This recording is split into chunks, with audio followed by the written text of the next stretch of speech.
Inuusisa ng European Union o EU kung ang ilang tech companies gaya ng Apple, Google at Meta ay nagpapatupad ng mga bagong palatuntunan para sa mas ligtas na digital market.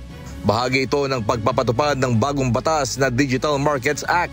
Nag-aalala kasi ang European Union na baka hindi isinasagawa ng ilang mga kumpanya ang mga inilabas na palatuntunan. Halimbawa, gustong masigurado ng EU na hindi pinapabura ng Google ang kanilang mga serbisyo kaysa mga serbisyo ng iba pagdating sa search engine.